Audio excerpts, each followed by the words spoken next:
Madame, Monsieur, bonsoir. Vous suivez le journal Info Pacifique. Bienvenue à la une de l'actualité. Le chef de l'État a laissé le pays ce jeudi en direction de la Turquie dans le cadre du sommet d'Antalya qui se déroulera sur la sécurité, l'énergie et les investissements.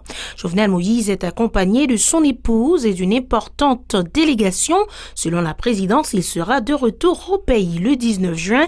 Le secrétaire d'État à la communication a confirmé la participation du président Jovenel Moïse au sommet d'Antalya. Le Premier ministre reconduit s'est exprimé jeudi sur la conjoncture devant le Conseil de sécurité de l'ONU. Claude Joseph en a profité pour contester le dernier rapport du BINU qui n'a pas tenu compte, selon lui, des avancées effectuées au niveau de la crise. Joël Casséus a été installé jeudi comme nouveau directeur départemental de la police dans l'Artibonite, un remplacement de Jacques Adair. Ce dernier a passé environ 6 mois à ce poste. Le réseau haïtien des journalistes en santé estime que l'évolution de la seconde vague du Covid-19 en Haïti est stable, déclarant que 2,15% de décès sont recensés par rapport au nombre des patients.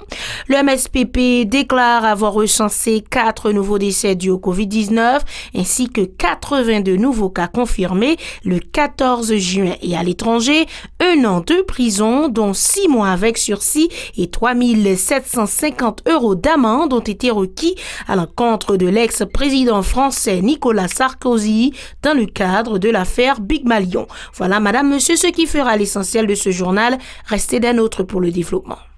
Si vous jugez que cette vidéo est intéressante, n'hésitez pas à liker et partager la vidéo. Et surtout, n'oubliez pas de vous abonner à cette chaîne.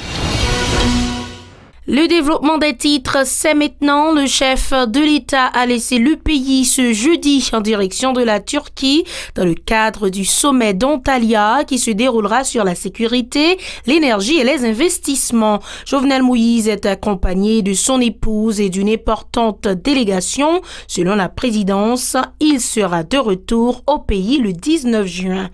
Le Premier ministre reconduit s'est exprimé jeudi sur la conjoncture devant le Conseil de sécurité de l'ONU. Claude Joseph en a profité pour contester le dernier rapport du BINU qui n'a pas tenu compte, selon lui, des avancées effectuées au niveau de la crise. Le secrétaire d'État à la communication, Frantz Exantus, a confirmé que le président Jovenel Moïse a laissé le pays ce matin pour la Turquie à la tête d'une importante délégation en vue de prendre part au sommet d'Antalya. Plus loin, Frantz Exantus a tenté d'expliquer la propagation pour 45 jours du mandat du comité consultatif indépendant.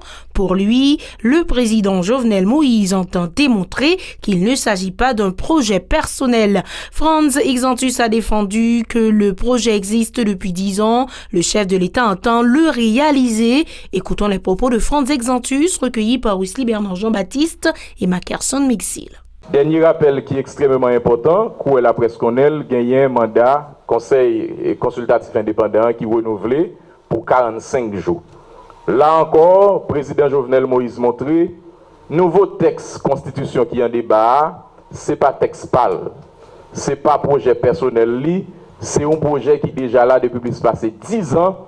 Il seulement fait suivi pour que le projet ça devienne une réalité. De notre côté, le secrétaire d'État à la communication a qualifié d'atteinte grave à la démocratie la position des opposants au projet de référendum et de réforme constitutionnelle. Pour lui, les réfractaires réfutent l'idée que ce projet puisse être concrétisé sous l'administration en place.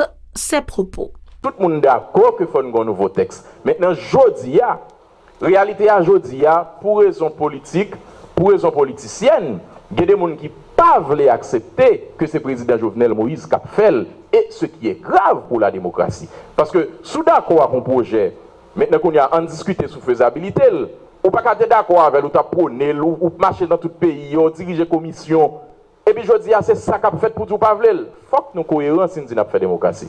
Donc le peuple a un droit pour lui adapter ville, réalité à tout moment donné de son histoire et c'est ça qu'a fait jeudi parce que système parlementaire nous te gagné ou bien gagné jusqu'à présent, les fait route li pas de résultat. Je dis à peuple haïtien mérité mieux que ça et c'est dans route ça la société a doit aller. Le Centre de recherche et d'analyse en droits humains CARD s'insurge contre la violence des bandes armées qui imposent leurs lois au pays, tuant et pillant à volonté. Pour le CARD, les malfrats bénéficient de la complicité des autorités, déplorant la prédominance des gangs du G9 en famille et alliés, indiquant que les agents de l'ordre impuissants deviennent leur cible. Suite aux violences des bandes armées, cette structure a fait état d'environ 10 000 déplacés répertoriés du 1er juin à ce jour. Dans la zone métropolitaine de Port-au-Prince, dont 2000 au quartier Martisson, près de 60 000 personnes sont en attente d'une assistance humanitaire à Martisson et au bas du Delma, a indiqué le CARD, ajoutant que pour ce premier semestre, des centaines de milliers de dollars américains ont été récoltés par les gangsters comme rançon pour 231 cas de kidnapping, dont 14 contre des étrangers. Le CARD rend les autorités responsables de la crise sécuritaire et alerte les Nations Unies sur leur responsabilité morale, déclarant que des dispositions nécessaires doivent être prises pour désamorcer la bombe à retardement que représente la situation haïtienne. Il préconise un accord politique fondé sur un plan effectif de désarmement, condition préalable à la réalisation d'élections démocratiques, affirmant que l'autorité de l'État devra être rétablie. Le CARD appelle aussi les acteurs de la société civile à jouer leur rôle dans le déblocage de la crise. Joël Casséus a été installé jeudi comme nouveau directeur départemental de la police dans l'Artibonite, en remplacement de Jacques Adair. Ce dernier a passé environ 6 mois à ce poste. Le réseau haïtien des journalistes en santé estime que l'évolution de la seconde vague du Covid-19 en Haïti est stable, soulignant que les autorités sanitaires ont recensé 28 nouveaux décès du 5 au 12 juin. Il rapporte aussi que 973 nouveaux cas confirmés ont été dénombrés pour cette période, ainsi que 193 hospitalisations. 2,15% de décès sont comptabilisés par rapport au nombre de personnes contaminés au Covid-19, a fait remarquer cette structure. Les précisions du docteur Odile L'Espérance, secrétaire du dit réseau, au micro de Mackerson Mixil. Du 5 au 12 juin 2021, nous gagnons 28 décès que nous constatons, 28 nouveaux décès de coronavirus pour 8 jours, ça y est, et nous gagnons 973 nouveaux cas. Gagnons 196 nouvelles personnes qui rentrent dans soins d'urgence. Donc, son situation qui montre nous gagnons un taux de létalité, c'est-à-dire par rapport à la quantité de monde qui gagne maladie, gagnons 2,15% de monde qui mourit de Covid-19. Plus loin, Odile L'Espérance s'insurge contre le fait que la majorité de la population ne puisse encore avoir accès au vaccin anti-Covid, alors que certaines personnes mieux loties se sont déjà fait vacciner à l'étranger. Pour lui, les autorités devraient accélérer la campagne de vaccination dans le cadre de la lutte contre la propagation de la maladie. On constate que y a une sorte d'apartheid, une sorte de petit clan qui a développé dans la question de vaccination dans le pays d'Haïti. Ok, certes, les gens qui ont des moyens, ils voyagent, il y a les États-Unis, il y a les Républiques dominicaines, il y a le vaccin. Il y a quelques côtés tout dans le pays d'Haïti, il y a un vaccin qui est disponible, il y a des gens qui soit en contact ou bien ont des moyens ou jouer un vaccin.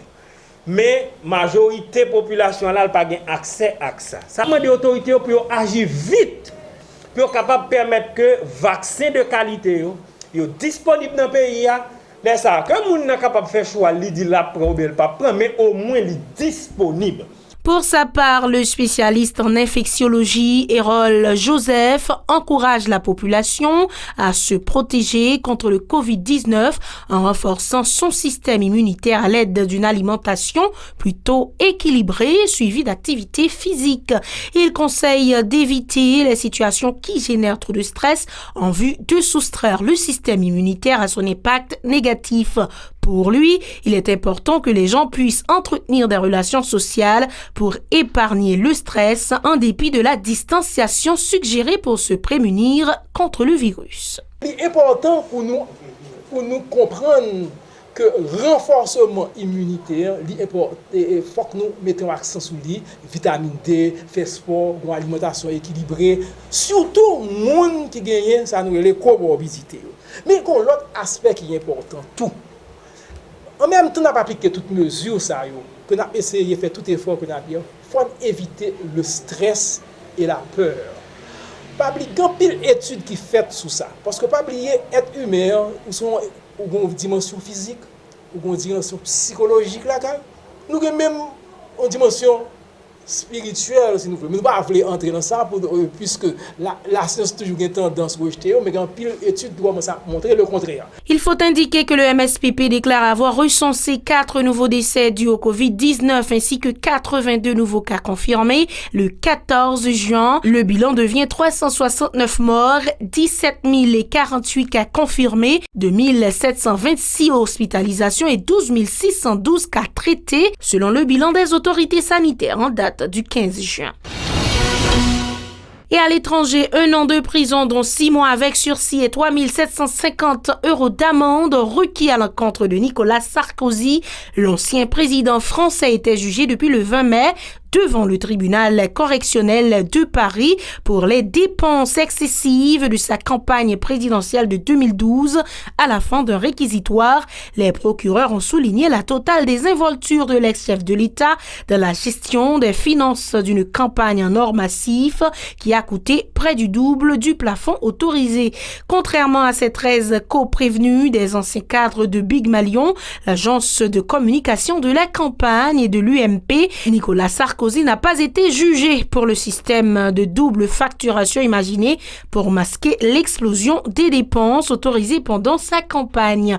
Le prix réel des quelques 40 meetings organisés par l'agence événementielle Big Malion avait été drastiquement réduit et le reste, 80% des factures réglées par l'UMP devenu LR au nom de conventions fictives du parti. Nicolas Sarkozy comparaissait pour financement illégal de campagne uniquement. Voilà, madame, monsieur, c'est la fin de ce journal. Merci de l'avoir suivi. Restez des nôtres pour la suite de la programmation.